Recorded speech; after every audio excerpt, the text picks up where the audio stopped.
यदि आज तुम इस संदेश को सुन रहे हो तो यकीनन इसे तुम्हारा ही संदेश है। परमात्मा कहते हैं, मेरे प्रिय बच्चे, तुम एक सफल योद्धा की तरह सभी संकटों को गिराते हुए विजय होने वाले हो। नकारात्मक शक्तियाँ बहुत प्रयास कर रही है तुम्हें तोड़ने का, तुम्हें रोकने का, जिससे तुम आगे ना बढ़ सको। तुम्हारे सामने ऐसी ऐसी परिस्थितियाँ रखेंगे जिससे तुम खुद को रोक लो। कभी तुम्हारा स्वास्थ्य पर प्रहार किया जाएगा तो कभी तुम्हारे सामने ऐसी परिस्थितियाँ रख दी जाएगी जहाँ तुम अपने कदम फिर से पीछे रख लोगे, क्योंकि वह अदृश्य बुरी शक्तियाँ जान चुकी है। चारों ओर भीड़ होगी तुम्हें ही, क्योंकि तुम आगे बढ़ते जा रहे हो और उनके अस्तित्व को धुंधला कर रहे हो। वह जान चुकी है कि तुम अब अपने कदम पीछे नहीं रखोगे, इसीलिए वह तुम्हें रोकने का हर एक प्रयास करेगी। किंतु मेरे बच्चे, अब तुम अपने कदम पीछे मत करना और ना ही तुम्हें रुकना है। यदि तुम अब रुक गए और परिश्रम करना छोड़ दिया तो यह उनकी जीत हो जाएगी, क्योंकि अब तुम जीत की राह पर अपना कदम रख चुके हो। जैसे एक राजा का सम्मान होता है, तुम भी उचित सम्मान के हकदार हो, क्योंकि तुम एक वीर योद्धा हो। तो तुम एक विजय राजा हो जो अपने जीत का झंडा लहराने वाले हो। मेरे प्रिय, जीत तुम्हारी ही होगी। आप अपनी शक्तियों का कवच धारण कर उद्देश्य की ओर आगे बढ़ो। सबम को हारा हुआ अकेला निर्मल समझना छोड़ो। अब तुम तो राजा हो, मेरे महान योद्धा हो।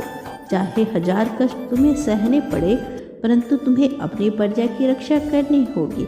यदि आप जीतने के लिए तैयार हैं तो अंक 11 अभी टाइप करें। मेरे प्रिय, जिस समय भी तुम इस संदेश को सुनोगे उस समय तुम्हारे चारों ओर दिव्य शक्तियों का घेरा होगा।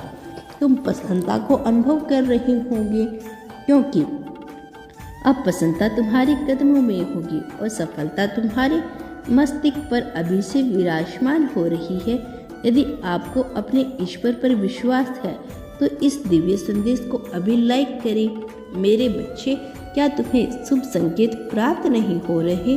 कुछ ऐसे अंक जिससे तुम आश्चर्य हो जाओ, और भी बहुत कुछ तुम्हें दिव्य संकेत प्राप्त हो रहे हैं। यदि हाँ, तो पुष्टि करने के लिए 111 अवश्य लिखें। परंतु तुम नीडर एक वीर योद्धा हो। तुमने कठिन से कठिन परिस्थितियों को पार करके आज यहाँ तक पहुँच गए हो। तुमने सदैव धैर्यपूर्वक एक राजा की भांति ही अपने जीवन में घट रही घटनाओं को जानने की कोशिश की है। यदि कुछ बुरा भी तुम्हारे साथ घटित हो जाता है, तब भी तुम स्मरण रखते हो कि यह सब ईश्वर की इच्छा से हो रहा है। इसी प्रकार संसार में जो भी घटनाएं घटित हो रही है वह भी ईश्वर की इच्छा से हो रही है। यह सभी एक विशेष कारण से हो रही है, और यहाँ बात तुम स्वीकार करने से कभी इनकार नहीं करती हो।